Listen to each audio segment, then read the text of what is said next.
Cintas is kind of a boring industrial manufacturer of uniforms, but like this is the kind of company you probably want to start analyzing, like something really simple, doesn't require like a huge amount of like knowledge. You don't have to be a uniform expert to make uniforms and fire alarms and shit like that. I don't know, man. Mira's like a modern Albanian.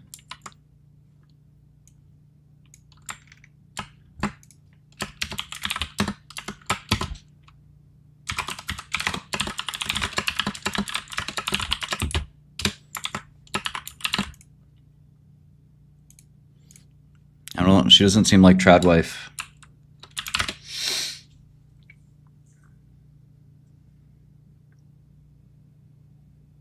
Take profit. You just, if you're long, you sell, and if you're short, you cover. Don't be that. Don't overthink it. Just do it.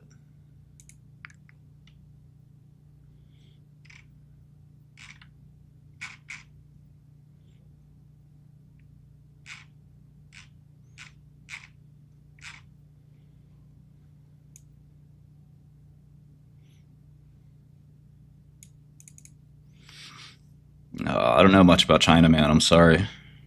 Sounds like a macro thing. Yeah, it depends. If I'm going to hurt liquidity, I don't sell all at once. But if it's a liquid position, like some large cap, and you have $2 million of it, sure, why not? Just hit sell.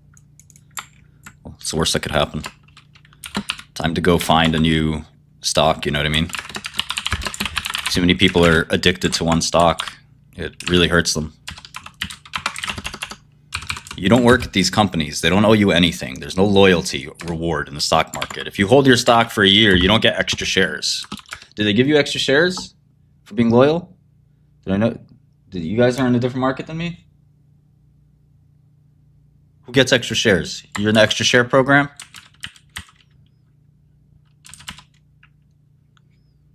Y'all getting extra shares? Nah, you don't get extra shares. These people who are online and they're like, "Oh yeah, well you know I've been in this stock for this many years." Man, who gives a fuck? You get a loyalty rewards program? Yeah, it's called you get an extra helping of delusion.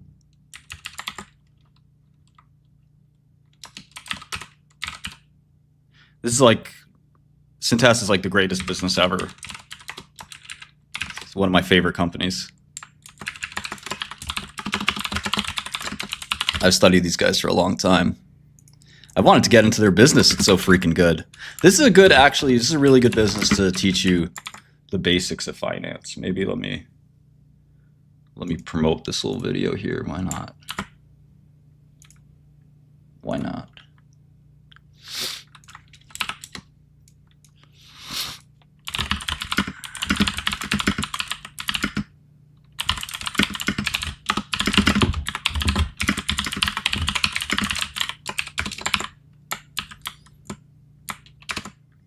I'm going to try to post it on Facebook. Oh, wrong. Shit, you're not going to see the Facebook of my girlfriend.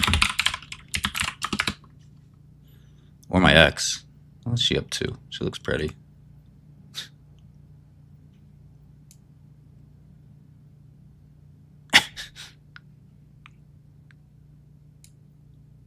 Even though she's cringing. All right, let's see here.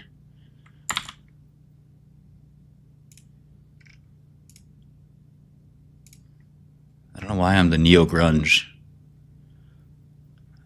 administrator. I didn't make that. All right, cool. So Cintas is like a weird industrial company.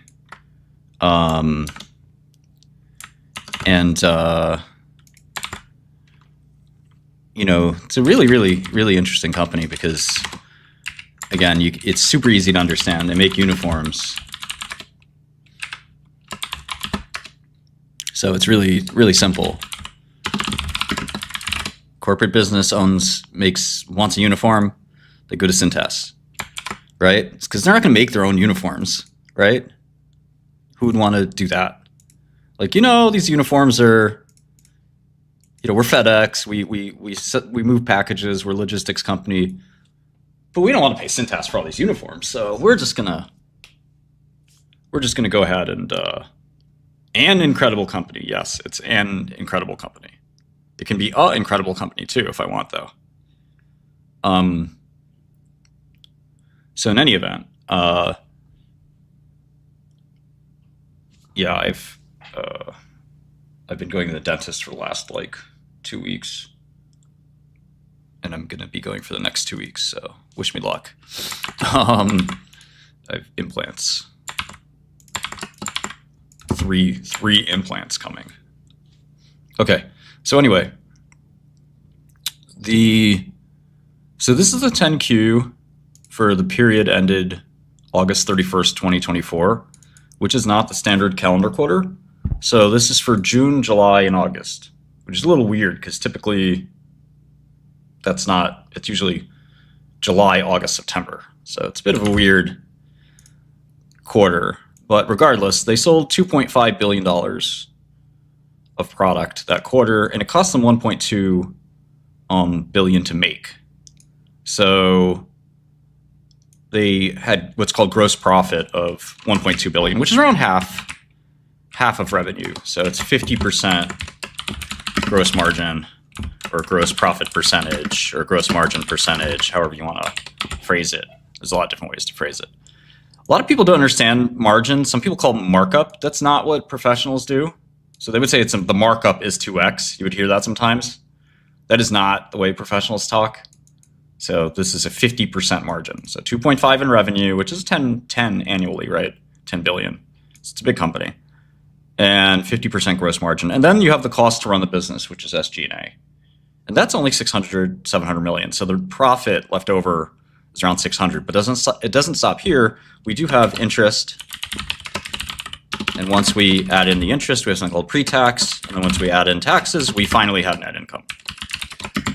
So that's the income statement. Every income statement in America looks the same, by the way. There's no special income statement that doesn't kind of start with revenue and end with profit. That's more or less what it looks like. So interest for them was negative. So they borrowed and spent more in interest than they earned on their bank accounts. Let me do it like this. And then they paid a little bit in taxes, not a lot. Bernie must be mad. And that's it. This is called Cintas. CTAS is the stock ticker. I'll put it on the screen.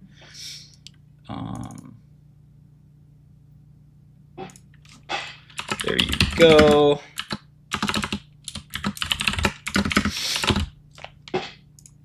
Okay.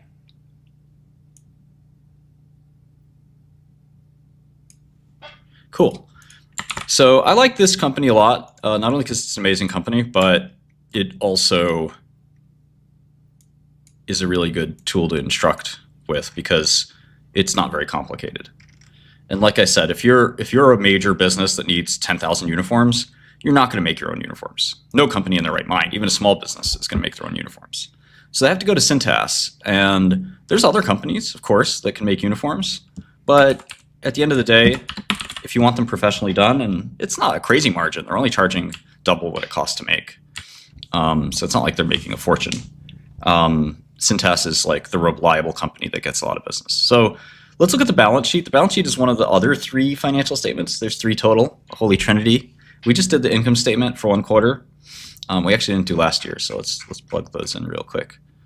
And I've built some software that can help you do this automatically, but I'm just going to do it manually because it's smart to do that for a little bit until you actually understand what's going on. And even then, I think it's probably smart to keep doing it manually, but some people, their investment strategy is a little different and they want to kind of focus on lots of different stocks. If you focus on just a handful of stocks, you should probably do everything manually. But anyway, the company, at least ostensibly, grew last quarter 7% year over year, which is not very fast. And we don't know if they had an acquisition, which would make it even less. Cash is where I start in the balance sheet. And they have 100 million here, but I spy with my eye another 300 million right here in investments. And I just lump all that together. It doesn't really matter what kind of cash it is, as long as it's cash money. It's to me, it's cash. All right, then they have accounts receivable. Accounts receivable is money your customers owe you. So, in corporate America, it's pretty different from might be what you're used to. In corporate America, you could actually order 10,000 uniforms, receive them, and still not have paid $1. And that's where accounts receivable comes in. So their customers owe them $1.3 billion. And again, that's completely natural. Their inventories are 300-400 million. So that's product that they're going to sell, but that's also raw materials, maybe cotton, I don't know, stuff like that. Uniforms in service. So this is a little weird to me because this is a rental. So in this case, they're actually renting uniforms and other materials. So they're not even, so these they still own, therefore they have to be on their balance sheet. All of your assets have to be on your balance sheet. Enron got in trouble for something like that a while back. And here's maybe the most important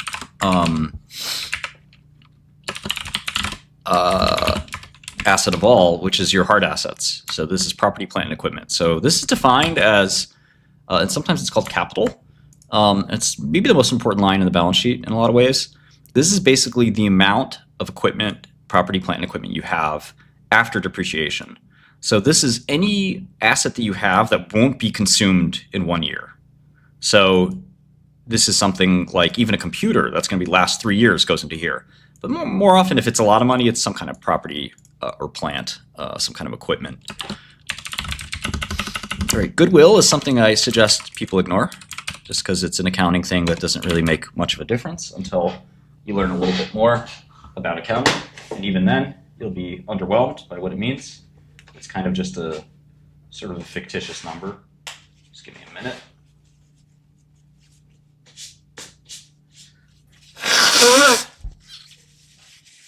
Okay, so now there's services contracts, which I'm not sure how they account for, but we'll just leave it there. Right of use assets is another thing I would recommend ignoring. And then finally, we have other. And so we have total assets of 9 billion. And we'll see that, well, how much is the company worth? Well, each share is $210, okay? And then how many shares are there? 403 million shares. So even though a share is $210, you haven't bought very much if you bought one share, because there's 403 million.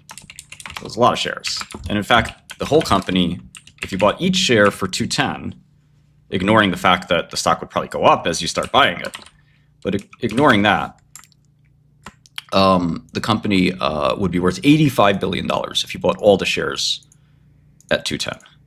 So, but keep in mind, the company's only got 9 billion of assets. So how's that possible? And last quarter, the company only made 450 million. So maybe over the course of a year, they might make 2 billion. So the company's worth 84 billion if they make 2 billion. That seems, we're gonna learn how to interpret that. You know, that's kind of the key thing here. Is that a good thing? Is that a bad thing? How do we make heads or tails of that? Okay, so those are the assets of the company, but they have liabilities too. Here are the liabilities. Accounts payable is sort of the reverse of accounts receivable. This is stuff that you've benefited from, but you haven't paid yet. Compensation and other accruals are basically expenses that you've expensed even though you haven't paid them yet. These are actually this kind of the same column, so I'm just going to add them together myself. I can do that. You can do whatever you want here. I'm also going to make just a kind of a column for taxes in general. And then I'm going to do the same thing for leases. Lease accounting is extremely complicated. I suggest you don't even think about it. Okay. Finally, we get to debt. That's probably the most important thing on the liability side. This is money that is owed to a lender. Make sure you don't confuse it with other forms of money owed. Most of the liabilities is money owed, but debt is money owed to a lender that you're usually paying interest for. All right, so cash minus debt. They have something called net cash. So they have $2 billion of negative cash. So they've got $2 billion of net debt. That means the enterprise value is around 86 billion. Enterprise value is a really important concept. Longboard got bought out. Wow. Lundbeck, huh?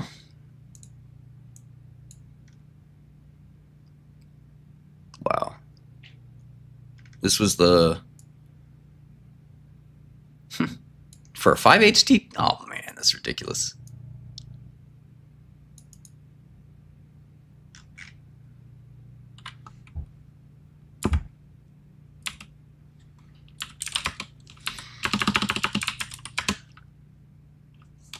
Longboard was up a ton. Lundbeck has a similar name, so they decided to buy them out.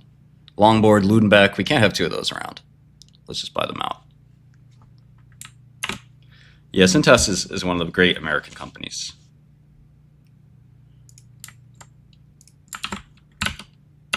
All right.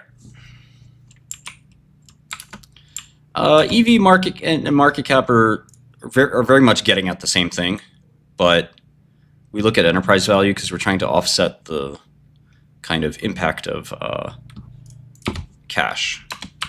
We're normalizing market cap for cash because we know that market cap, we know what cash is worth, so we can adjust the market cap accordingly. And I've made so many videos on enterprise value that if you don't understand it by now,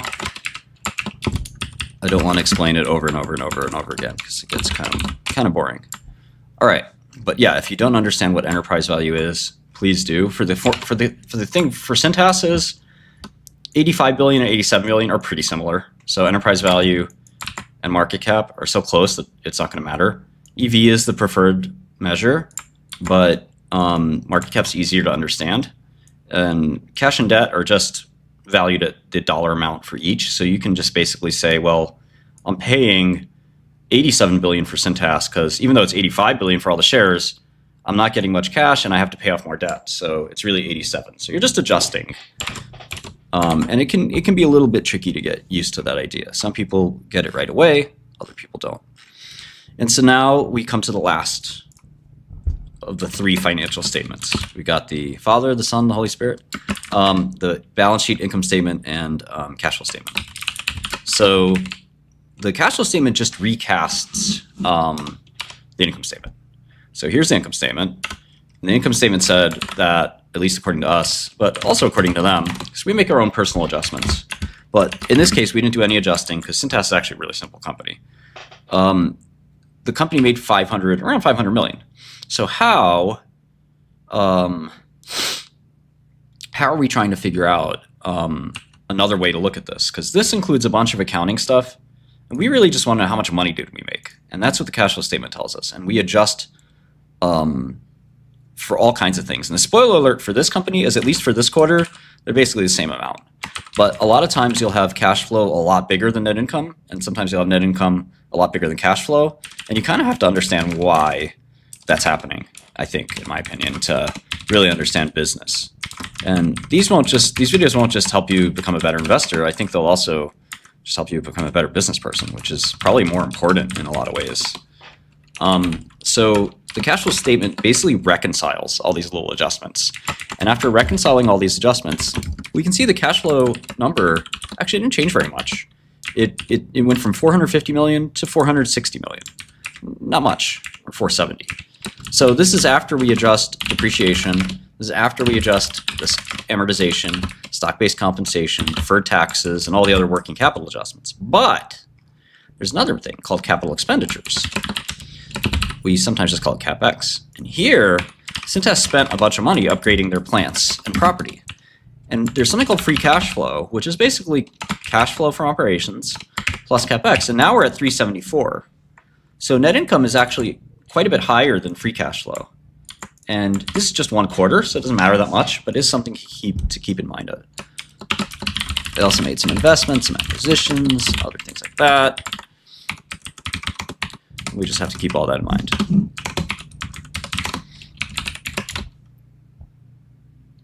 Yeah, I don't read Twitch chat, sorry.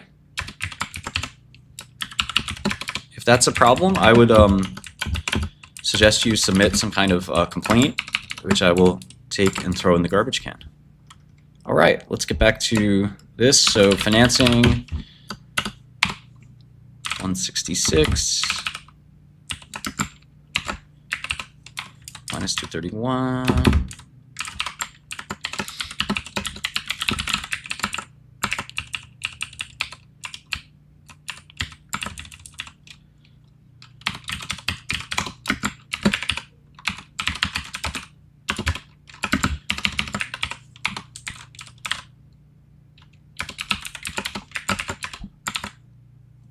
Okay.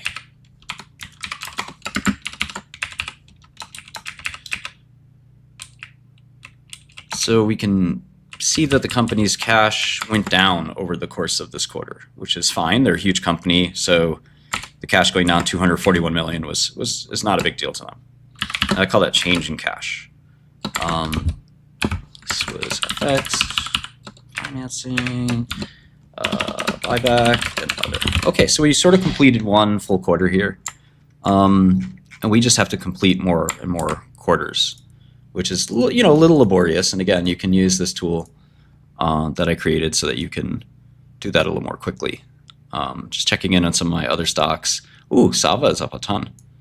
That's a good shorting opportunity because Sava is kind of like a fraudulent company. And one of the things I really focus on is shorting because, you know, a lot of people get fooled into thinking stocks only go up. They don't only go up. There's some easy to spot kind of shitty companies too. And that allows you to reduce your beta exposure, which is really helpful because markets don't always go up either. I like this stock a lot, Adma. We'll see what happens. It should be bouncing back at some point soon, hopefully. HIMS is up 10%. Wow, let's go HIMS. Okay. So now I'm going to go to the next 10Q. Yeah, I spoke to Anthony Fauci yesterday. It was very cool. So the next 10Q is in the form of a 10K, and why not? Let's just open that up. The 10K is a lot more detailed than 10Q. I'm just going to get some water. So just give me 3 seconds, and I'll be right back.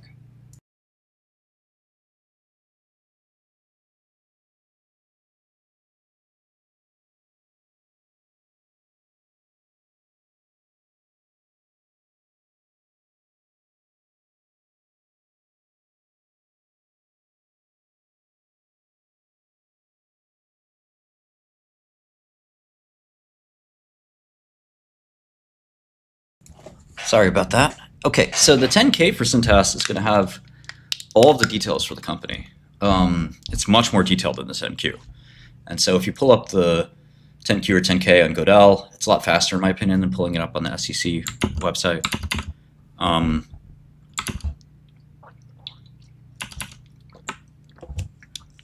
So anyway,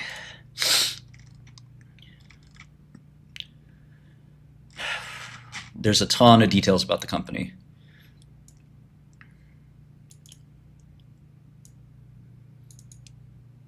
They were founded in 1968. They were a laundry business.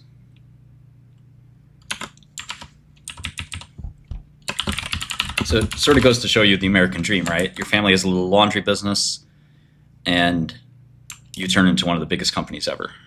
Pretty cool, right?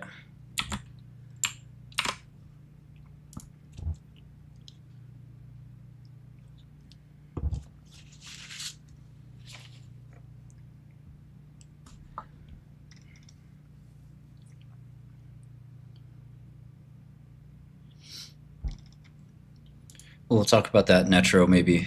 It's a little complicated. Stocks tend to follow earnings over time, but sometimes the market misses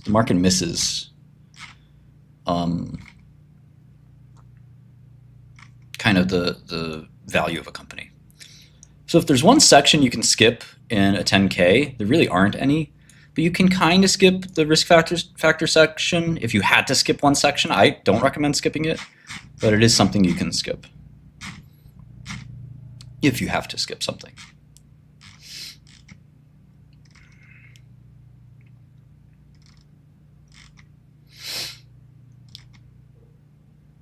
ADMA is not under investigation. What are you talking about? Yeah, the class action lawyers are, yeah, there's class action attorneys for every single time a stock goes up or down. There's a class action, quote unquote, investigation or a class action lawsuit. So please, if you're brand new to the stock market, don't just write random stuff in chat.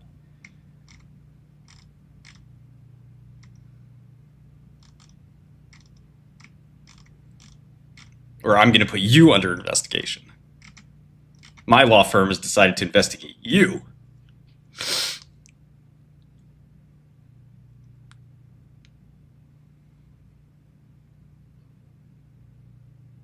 Learning apps is I think it's going to be a great space. Andre Karpathy's making one too. Yeah, AK, I think you're really new to the market. I don't think you understand just how these class action things work. You should keep your mouth closed and learn, and then maybe one day you can figure out like what makes sense and what doesn't. Anytime a stock goes down like 10 or 20%, there's 15 law firms that file press releases that want to do a class action. I think you're retarded. You need help. This is not the place for you. You should go find another channel. I recommend Matt Kors. He makes financial content for retards. That's probably the place that you want to be. All right, dude. See you later.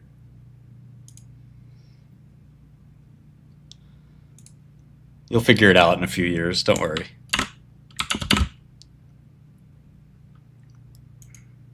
But if you just look at the news, just press N and go to L, and you can see we actually hide all the class action lawsuits.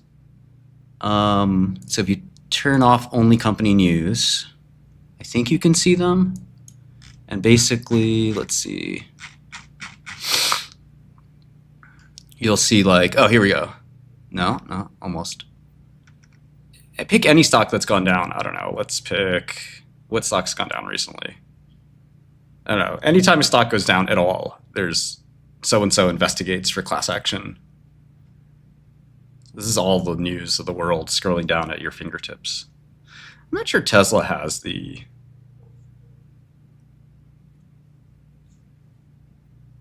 Yeah, that sounds right. XKO. Yeah, sometimes it's so bad that the entire like news section is all investigations from fake law firms. Like a law firm can't investigate you. Like that's not a thing. Like it's such a fake press release. So we actually do our best to get those out of the chat because it's such a ridiculous thing to look at out of the newswire. But because I don't know, it's just a waste of time. Like nobody wants to see those, but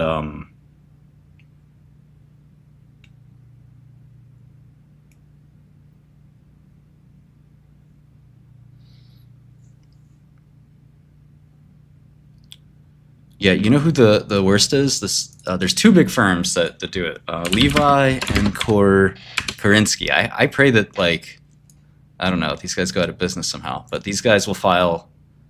Look at this press release on every single company. Here's their yeah, let's see, here's their press releases.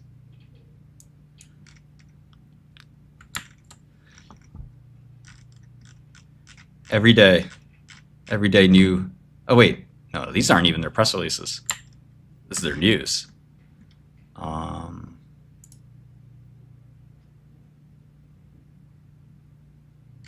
Yeah, look how many companies.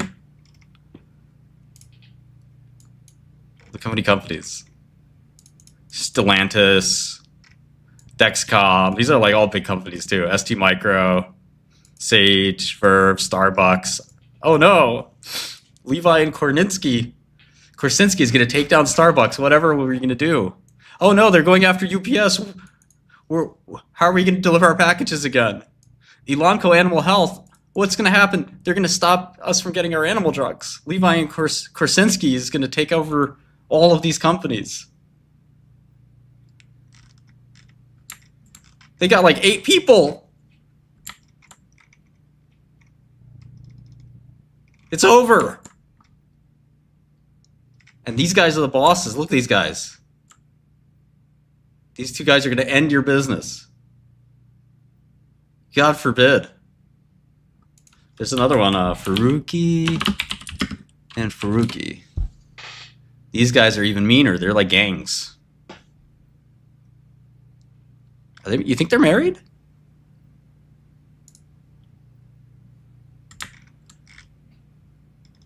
Lordstown Motors, Luminar. These are all bag holder stocks. Ampio.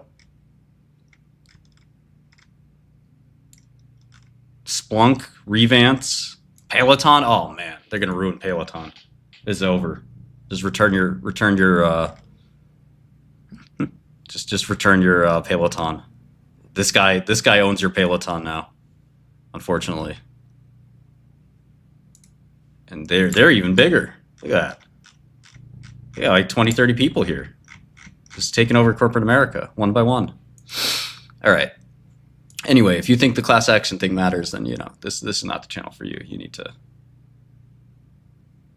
to go find a new place to look at. Basically, you can sue anyone. It costs $20 for you to sue somebody, and then they settle the class action for like a couple million, and the D&O insurance pays for that, and then you got to pay more D&O insurance premiums. It's pretty simple.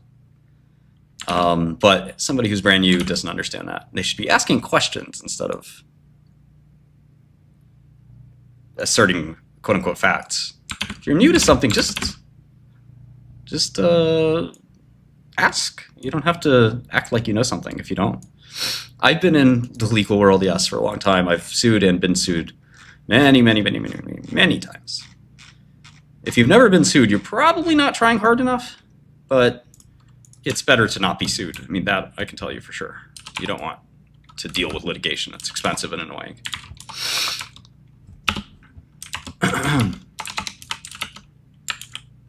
I won on the Texans, but then I lost on the Cowboys.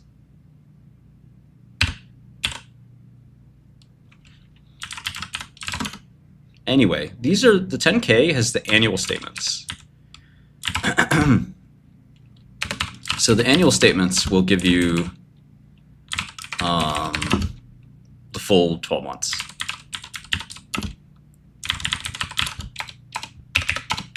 And you can see they grew revenue from 7 billion to 8 billion to 9 billion.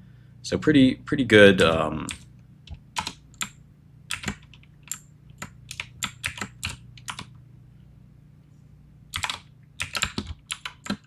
Pretty good modest growth. And then you can see the gross margin. Well, let's calculate it, I guess.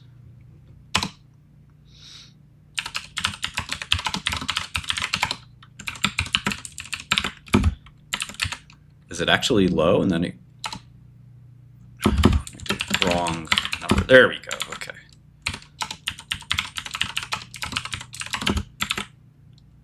Yeah, their gross margin's a little under 50%.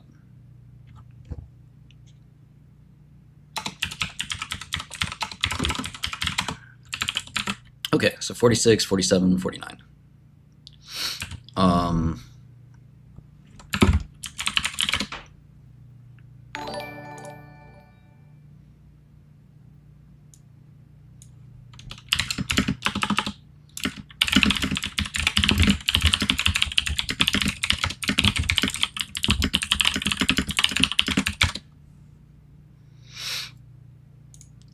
I'm just telling my coworkers that I really plan today as a day off.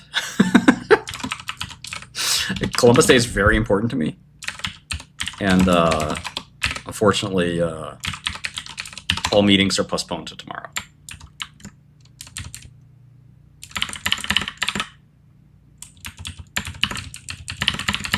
Okay, so now we have the annual picture. We just looked at a quarter for Cintas, and now we have the annual picture, which is a lot more interesting. We have 2022, 2023, and 2024. And there's a lot more data here. So we can see that the gross profit, which is, again, the cost after actually making the uniform, the profit left over after the cost of making the uniform, 3 or 4 billion, then 4 billion, then 4.5 billion. Pretty good. And then after the cost of running the business, well, what's that? Salespeople.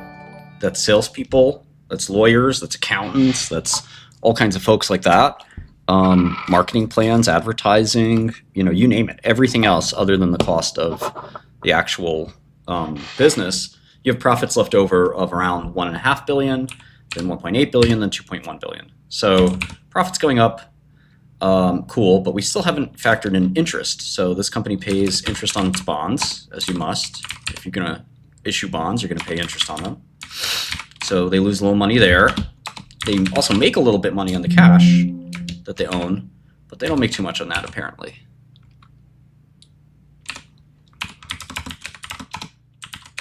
And then finally they pay taxes. So here's the taxes they pay, which is pretty significant.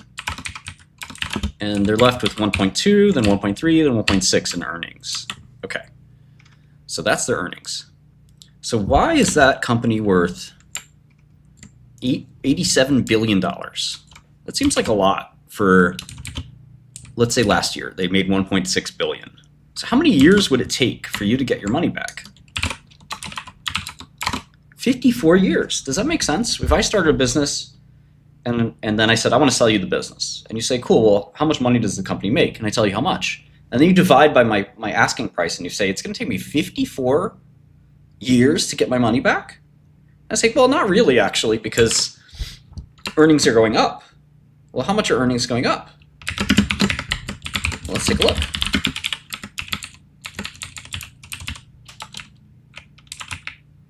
Net income, at least, went up by 9%, then it went up by 17%. So let's take the average, 13%.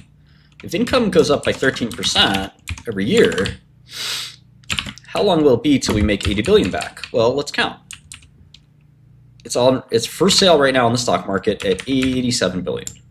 Okay, so we add this plus this, we keep accumulating, and I think this will give us the answer.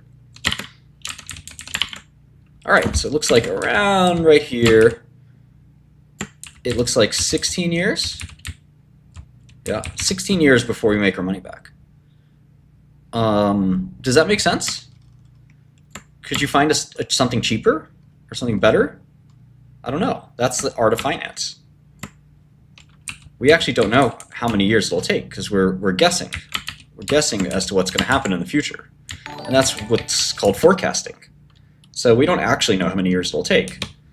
In the stock market right now, you can look at the average amount. Right now it's around 20 times is the average amount.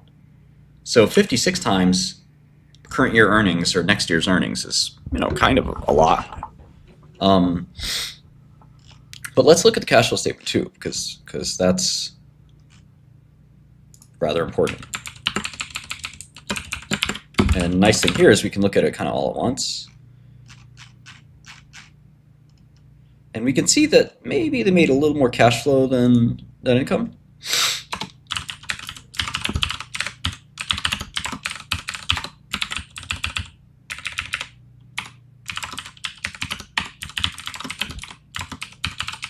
Or maybe not. We'll see. So roughly the same. Net income looks like it tracked free cash flow pretty well. So they do have a monopoly. So one of the ways to think about this is discounting. How many years it'll take to get the money back, and then how certain are we that we are going to get the money back at all? That's an important question. My guess is for this year they'll probably make around 2 billion. And then they'll make, I don't know, 10% for 5 years, and then 5% for 5 more years, and then say they'll grow at 3% forever. So this is a pretty simple forecast. It's really like too stupid to be useful in a lot of ways. But I'm providing this forecast, which normally we should do by looking at the industry, how much is the industry growing, what kind of margins can they have in the future, things like that. But I'm just going to do this discount rate. And so what's interesting about this is I can discount future cash flows, and this is something every finance student learns how to do. And I get 53 billion. If my forecasts, which are really conservative, if my forecasts come true, I get 53 billion, which is less than 87 billion. So we're using the basic tool of finance to sort of decide, well, is this the right price that I want to pay for the stock. Now, more realistically, the company will grow like this.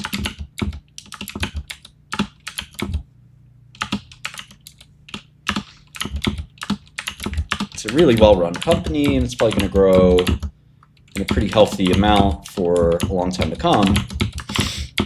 They have all kinds of tools to grow, including acquisitions. And now if I do the NPV, it's almost exactly the same as the stock price, which is kind of crazy.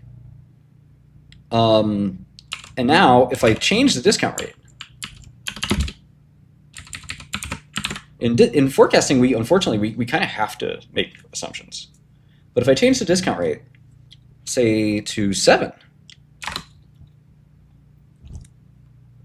now the company's worth 111 billion, which is actually a decent improvement from the current price at 87.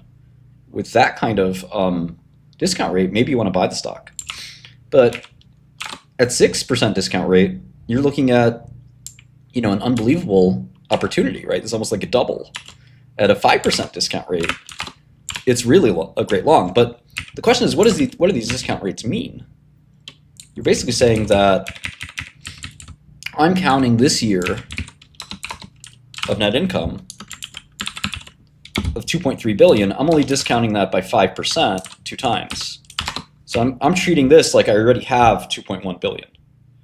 That may sound okay, but what about this year of net income? I think I'm going to get 2.6 billion in 2027, but I'm going to count it as if I already have gotten 2.2 billion. Well, that's 3 years from now. Is 5% the right number? And this lets us, by changing this, it lets us decide how much are we going to count on those cash flows from the future. And unfortunately, at the very bottom, inflation is 3%. So we have to discount by at least inflation, right? And then we have to discount at least by something called equity risk premium, because these cash flows are not guaranteed to us. Yes, we're part owner of the company, but there's a lot of issues. We have debt. Those are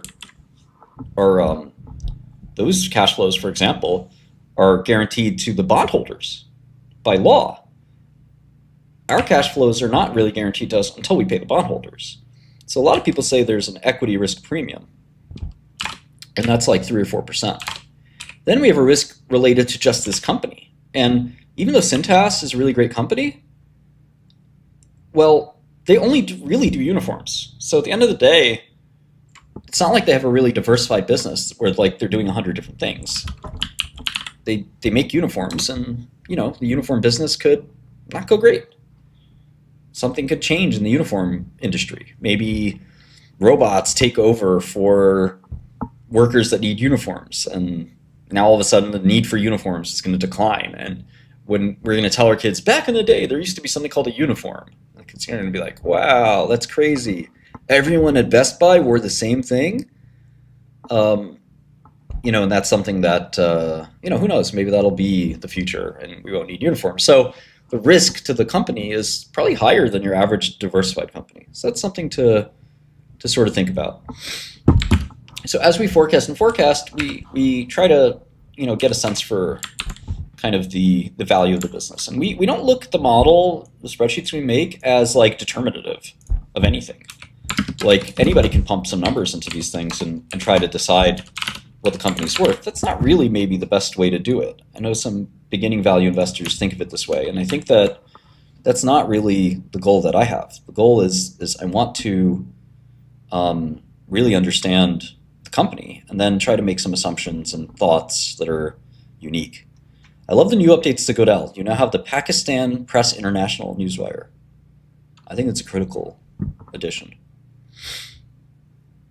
I will not miss out on World Food Day Philippines news. It's critical. Critical. Well, DVAC, the point is that we're going to try to forecast revenue, then we're going to try to forecast our costs, and then we're going to look at net income. But net income will be a function of all of these inputs.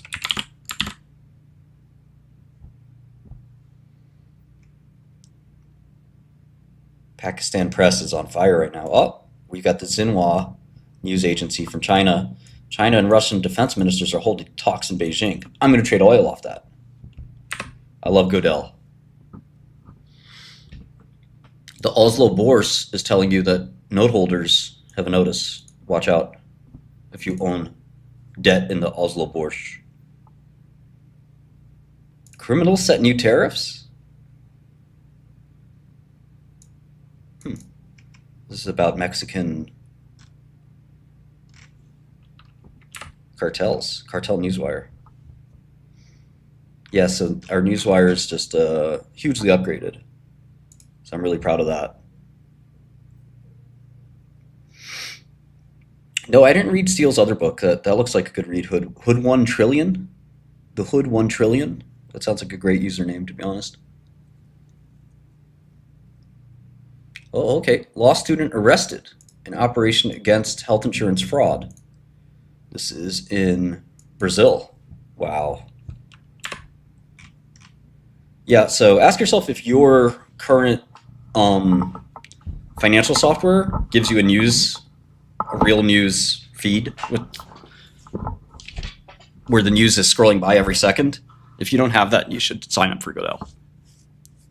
Let's keep looking at some 10Ks. And ask yourself, is there a website at all? Oh, wait. There's a Faruqi and Faruqi investigation. Stop the presses. Faruqi LLP is investigating Stellantis. Stop everything. If you have losses of over 100K, you can call them to discuss your options.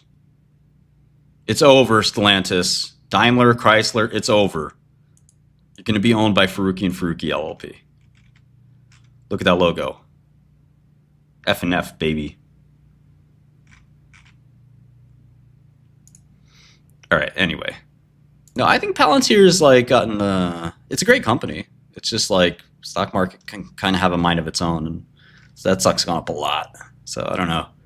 In the long run, it's probably just as, FUD.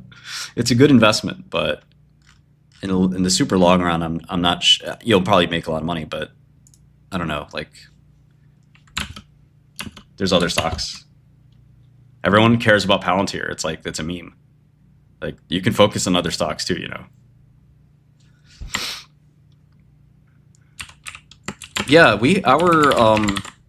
it'll read the news out loud. So if I do this, it'll be kind of annoying, but let's turn it on so you can get a sense.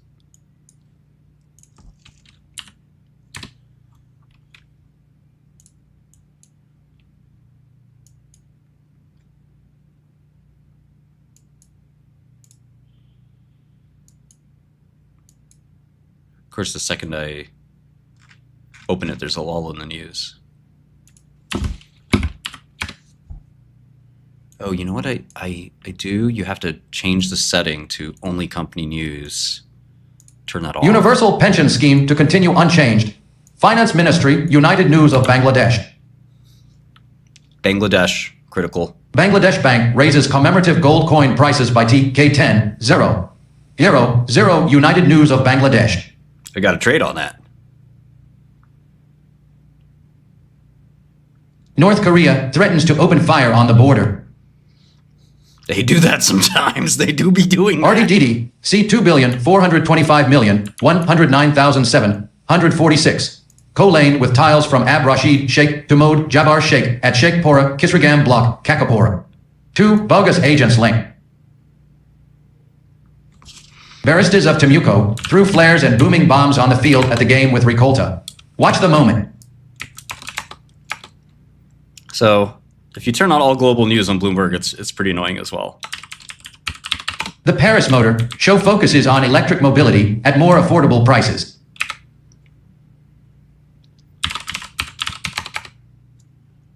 Betting on RB20. Nolly Nerman Kerry.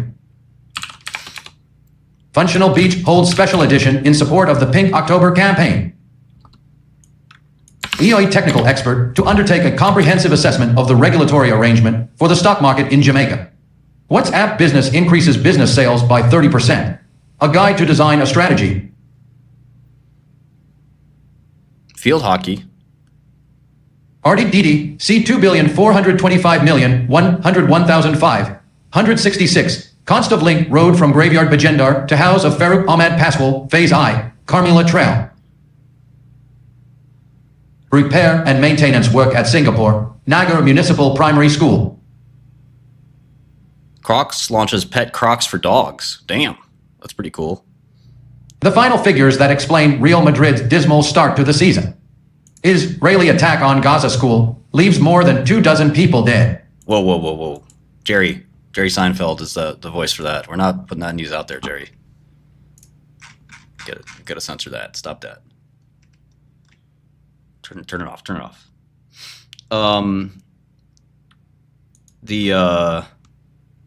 Yeah, no, we can do that too, Wowzers. But yeah, that's only reading like 1 out of every 5 press release headlines, so. But how else are we going to read the news while we're doing other work, you know? I don't know. To me, that'd be too distracting. So I'm going back a couple more 10Ks just to get a couple more years together. And we can see the picture of this company a little bit better. And I'm not doing tons of work here, but just a tiny bit.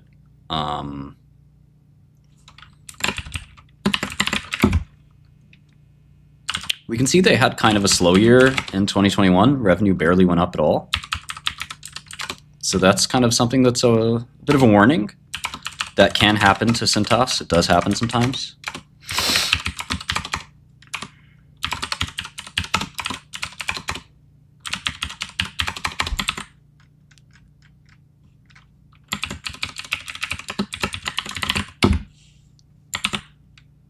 But even in that year, they grew earnings a lot.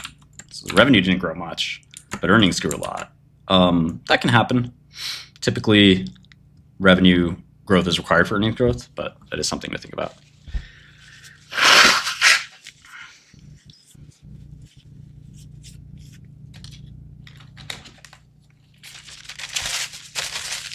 Yeah, I think that's right, a cool name, and we're working on something like that. Yeah, there you go. It could be because of COVID. Bianca, very smart point there. Probably because of COVID. Nobody's working. Nobody needs uniforms. Makes sense. Okay. So let's maybe look at one more 10K.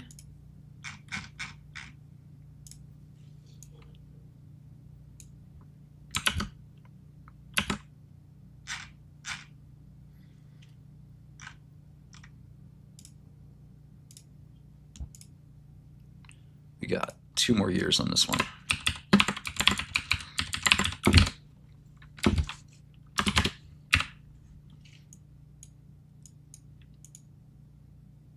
And it's really fun for me to see how the company kind of progressed over time.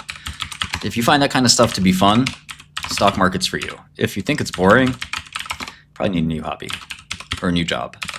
To me, it's really cool to see how these big companies maneuver and they try to grow. You can see that they're not a fast-growing company, as you can imagine. I mean, it really just is a 7% grower. And that's even with some acquisitions sprinkled in, which is not organic growth. So they kind of grow like GDP. I mean, it's a little faster than GDP, obviously, it's 7%, but you should not expect blazing fast growth like you would from Palantir or, you know, some other company, Datadog or fast-growing biotech company. Like, that's not what this company is.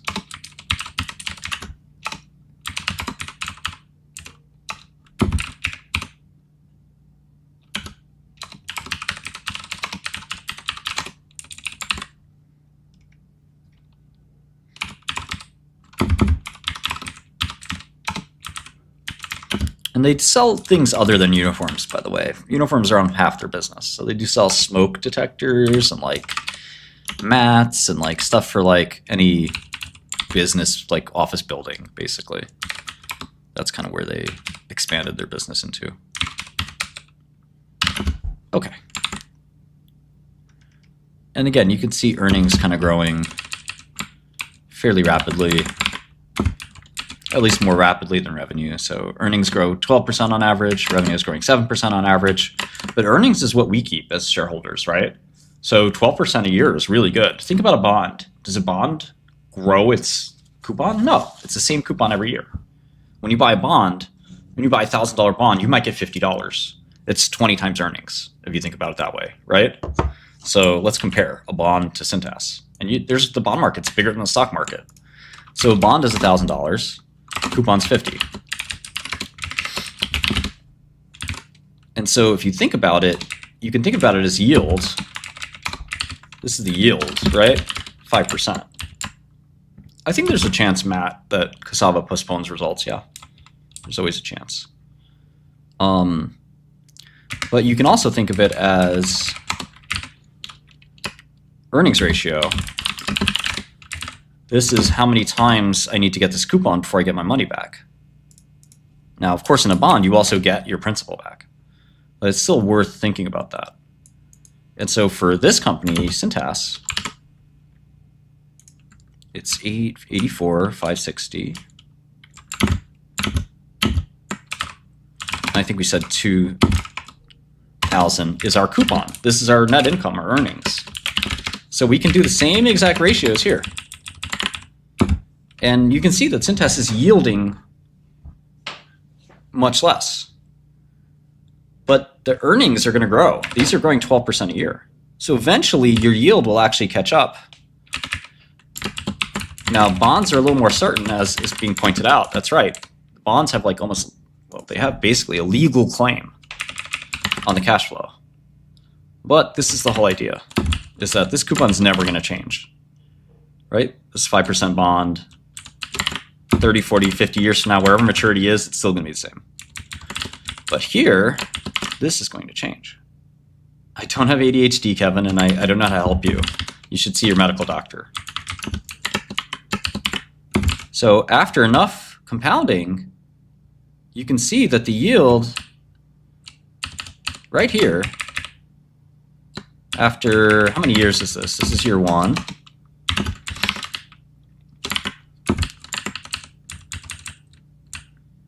After just 8 years, that's it, 8 years, you're getting a better yield than the bond. That's kind of crazy, right? After 15 years, the company would be yielding 12% if the price of the stock never changed.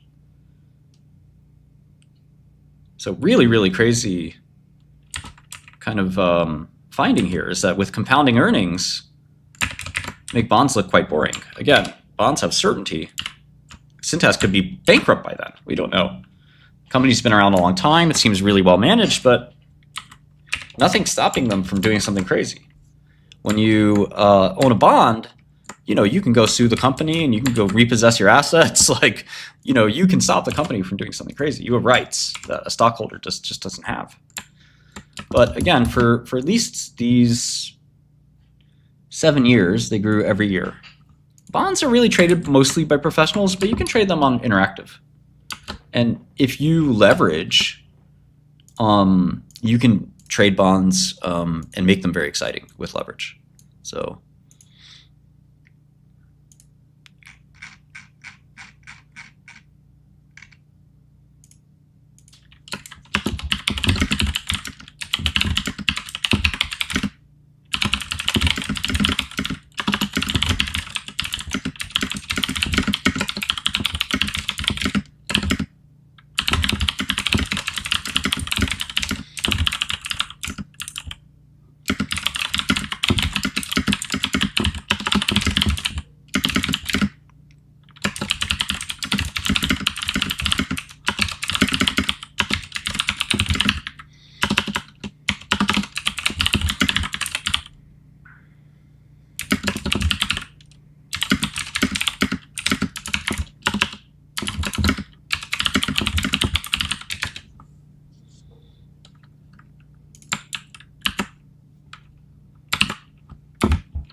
I would avoid cannabis companies. They are kind of a meme. I'm sure there's one that's good somewhere, but I don't think it's likely that they postpone the cassava results, but it's possible. You have to be prepared for anything. Convex optimization, really useful in the stock market.